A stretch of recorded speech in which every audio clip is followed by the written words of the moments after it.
सचिन पायलट कांग्रेस के युवा कर्मठ नेता। 2024 लोकसभा चुनाव को लेकर कांग्रेस ने सचिन पायलट को छत्तीसगढ़ का प्रभारी बनाया है। साथ ही अब वो कांग्रेस के महासचिव भी बन गए हैं। सचिन पायलट को छत्तीसगढ़ की कमान सौंपने के बाद राजस्थान में सियासी चर्चा इस बात पर होने लगी कि पायलट को प्रदेश से बाहर क्यों भेजा गया। कहीं ये गहलोत वर्सेस पायलट का नतीजा तो नहीं। दरअसल 2023 के विधानसभा चुनाव में सत्ता में काबिज गहलोत सरकार को भरोसा था कि वो इस बार प्रदेश में सत्ता परिवर्तन की परिपाटी को तोड़ेंगे और ये भरोसा मुख्यमंत्री अशोक गहलोत को अपनी योजनाओं और घोषणाओं की वजह से था। मगर 3 दिसंबर के नतीजों में कांग्रेस को उम्मीद के अनुसार परिणाम नहीं मिले और अब वो प्रदेश में विपक्ष की भूमिका में नजर आएगी। अब विपक्ष में नेता प्रतिपक्ष कौन होगा, ये सवाल सभी के जहन में है। माना जा रहा था कि सचिन पायलट को बड़ी भूमिका दी जा सकती है, लेकिन अब उनके छत्तीसगढ़ प्रभारी बनाए जाने से उनका नाम तो रेस से बाहर हो चुका है।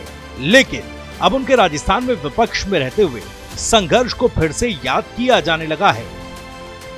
आपको बता दें 2013 में कांग्रेस केंद्र और प्रदेश दोनों ही जगह सत्ता में थी। प्रदेश में मुख्यमंत्री थे अशोक गहलोत, तो वहीं सचिन पायलट केंद्र की सरकार में मंत्री थे।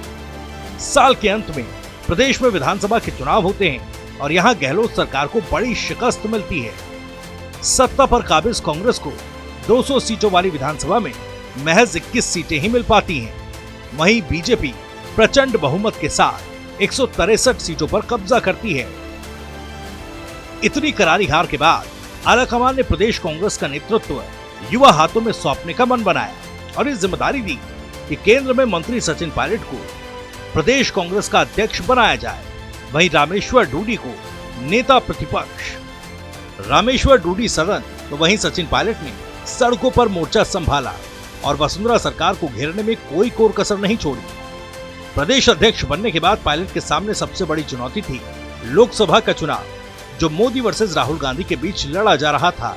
राजस्थान में 2009 में कांग्रेस के 20 सांसदों को जीत मिली थी।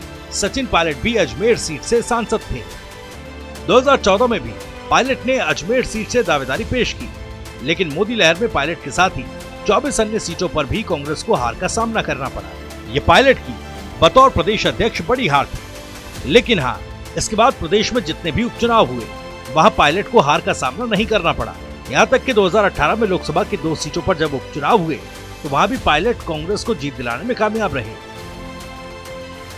2014 में अध्यक्ष बने पायलट के सामने चुनौती थी मोदी लहर और प्रचंड जीत के साथ सत्ता में आई राज्य सरकार। 2018 के विधानसभा चुनाव में पायलट के नेतृत्व में चुनावी मैदान में उतरी कांग्रेस ने यहां भी जीत हासिल की, लेकिन अब सवाल उठा मुख्यमंत्री का, तो वहां बाजी मार ले गए अशोक गहलोत। माना जाता है कि 2018 में कांग्रेस को जो जीत मिली वो जीत पायलट के मुख्यमंत्री बनाए जाने को लेकर थी, न कि सत्ता परिवर्तन का कारण। इसको इस लिहाज से भी समझा जा सकता है कि 2018 में कांग्रेस को गुर्जर बाहुल्य क्षेत्र से 29 सीटों पर जीत मिली थी, जबकि बीजेपी के खाते में महज 6 सीटें ही आई थी। लेकिन 2023 के चुनाव में कांग्रेस को यहां 10 सीटों का नुकसान हुआ। अगर गुर्जर विधायकों की बात की जाए तो 2018 में कांग्रेस के 12 में से 7 उम्मीदवारों को जीत मिली थी, जबकि बीजेपी के 9 उम्मीदवारों में से किसी को भी जीत नहीं मिल पाई। वही 2023 के नतीजों में कांग्रेस के 2, बीजेपी के 5, जबकि बीएसपी के 1 गुर्जर उम्मीदवार ने ही जीत का स्वाद चखा। यानी 2023 में गुर्जर समुदाय ने कांग्रेस से पल्ला झाड़ लिया। अब राजस्थान में जातिगत वोट बैंक साधने में तो कहा जा सकता है कि पायलट का पलड़ा भारी है और बतौर अध्यक्ष उनकी जीत का प्रतिशत भी बेहतर ही रहा। वो बात अलग है कि 2014 और 2019 के लोकसभा चुनाव पायलट के नेतृत्व में ही हुए थे, जहां कांग्रेस को हार का सामना करना पड़ा था। लेकिन 2019 में कांग्रेस की इस करारी हार की वजह भी पायलट को मुख्यमंत्री नहीं बनाया जाना ही माना जाता है।